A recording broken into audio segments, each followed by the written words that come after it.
এই পেঁপে গাছটাতে অনেক দিন ধরেই ফুল হয়েছে, বাট ফল আসছিল না, পেঁপে আসছিল না। তারপরে বেশ কিছুদিন বায়োভিটা এক্স 1 সপ্তাহ 1.5 সপ্তাহ বাদে বাদে স্প্রে করার পর দুটো পাপায়া হয়েছিল, দুটো পেঁপে হয়েছিল বটে, এবং পেরেও ছিলাম, দেখিয়েছিলাম সেই ভিডিও। আর একটা এখনও আছে, বড় হওয়ার জন্য রেখে দিয়েছি। কিন্তু এদের সেলফ পলিনেশন হচ্ছিল না, তখন আমি হ্যান্ড পলিনেশন করার চেষ্টা করলাম। এবং সবচেয়ে বড় কথা, পেঁপে গাছগুলো এতই বড় লম্বা হয় যে হাতের কাছে পাওয়াটা একটা মুশকিল। কিন্তু এই পেঁপে গাছটা এই একতারা বরাবরই হয়েছে। তো তাতে যেটা সুবিধা হয়েছে, আমি যেটা জানতামই না, যে পেঁপের ফুলগুলোর অদ্ভুত একটা মিষ্টি গন্ধ। যখন বিকেলবেলা বা সন্ধ্যাবেলার দিকে আপনি ছাদে উঠবেন এবং হালকা করে একটা হাওয়া বইবে, এর গন্ধটা এতই মিষ্টি যে সেটা একটা অনুভব করলাম, একটা ভালো অভিজ্ঞতা হলো। তারপরে যেটা করলাম সেটা হচ্ছে ফিমেল ফ্লাওয়ারের মধ্যে মেল ফ্লাওয়ারের দিয়ে একটা সেলফ পলিনেশন, হ্যান্ড পলিনেশন করার চেষ্টা করলাম, এবং তারপর কিন্তু এই পেঁপেগুলো এসছে গাছে। গাছে দুটো পেঁপে ছাড়া একদমই হয়নি, তাও বায়োভিটা এক্সপ্রে করার পরে দুটো হয়েছিল। মা গাছটা কেটেই দিতে বলেছিল, কারণ ফল হবে না বলছে, এবং তারপরে আমি প্রচেষ্টাটা করলাম।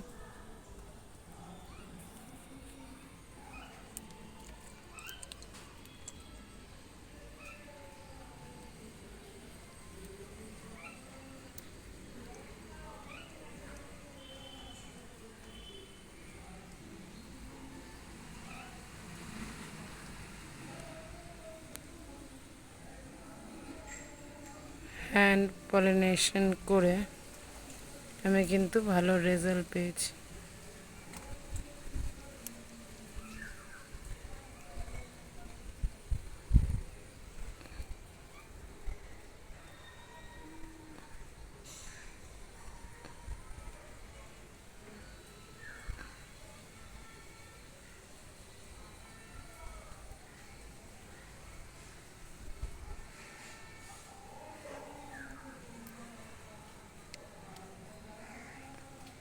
এটা পড়ে গেল, সাবধানে করতে হবে।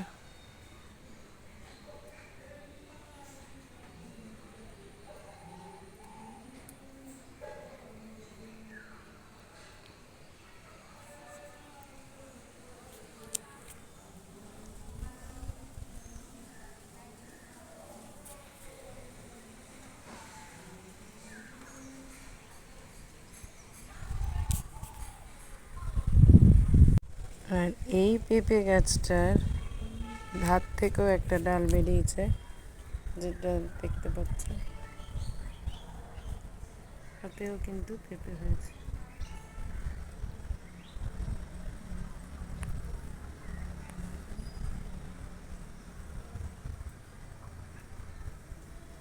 পেঁপে গাছটা এতটাই লম্বা, এ পেঁপে পাড়তে গিয়ে কিন্তু একটু টাফ জব হয়ে যায়।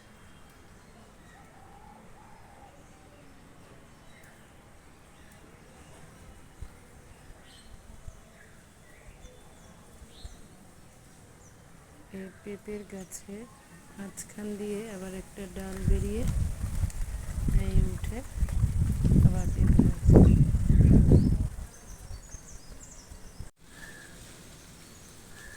So keep gardening and keep smiling.